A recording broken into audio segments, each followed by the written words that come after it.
Turn now to breaking news in the Jeffrey Epstein case tonight. Just moments ago, court documents were unsealed. Police have previously sealed court documents, including the names of people linked in some way. Revealing the names of people associated to convicted sex offender Jeffrey Epstein. Have been named in newly released court documents relating to the sex offender Jeffrey Epstein. This was all part of one big sex trafficking operation, and it had been sealed.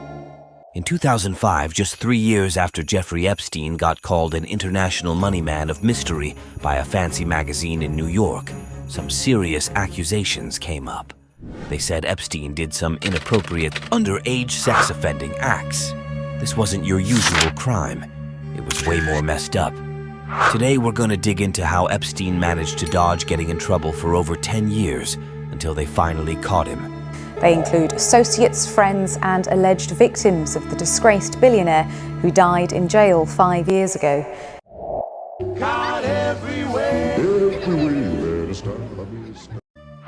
Epstein was born on January 20th, 1953 in Brooklyn, New York. He was good at numbers and joined the math team in high school. But here's the twist. He never finished his math and physics studies at Cooper Union and NYU. Instead, by the mid-1970s, he started teaching calculus and physics at the Dalton School, a fancy private school in New York City. Now, according to The Guardian, Epstein was a bit strange. Picture this guy in a fur coat, gold chains, and an open shirt. He even showed up at a high school party where his students were having a good time. Some students felt uneasy because he paid a lot of attention to girls, both in the hallways and in class. He didn't get accused of doing anything illegal back then, but one student felt so uncomfortable that they reported him to the school. Long story short, he got fired for not doing a good job. Now, here's where it gets interesting. Epstein had connections.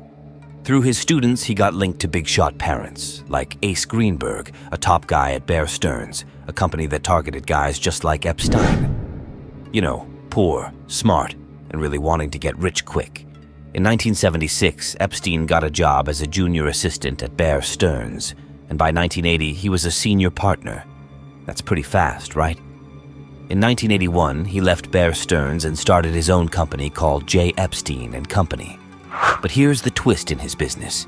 He didn't take just anyone as a client. You had to have at least $1 billion in assets for him to even consider you. And once you were in, he controlled everything.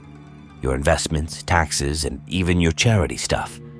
He charged a flat fee but wanted the power to manage your whole fortune.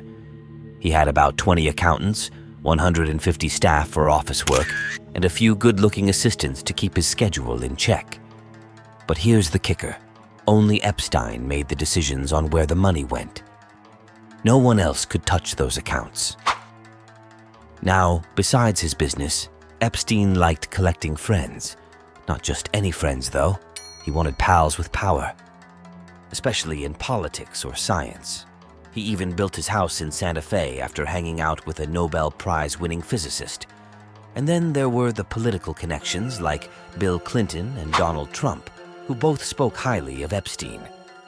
But Epstein had a long-standing connection with Ghislaine Maxwell, daughter of media mogul Robert Maxwell. Despite rumors, their relationship was mostly seen as friendly. They both had their own lives, but they stuck together for whatever reasons. Fast forward to 2005, a 14-year-old girl spilled the beans to her parents about something bad that happened with Epstein in his Palm Beach mansion. The parents went to the police, and the story unfolded. More girls, all minors, came forward with similar stories. They'd get taken to Epstein's mansion, offered snacks, and then taken upstairs where Epstein would be waiting. Lawsuits piled up, and in 2007, Epstein faced a federal indictment listing crimes against around 40 teenage girls. In a normal situation, this would mean a life sentence. But nope, Epstein managed to strike a deal. U.S. Attorney Alex Acosta negotiated a plea deal where Epstein pleaded guilty to only 2 charges and got a 13-month sentence in a cushy private wing of a jail. This deal, it turns out, was pretty shady.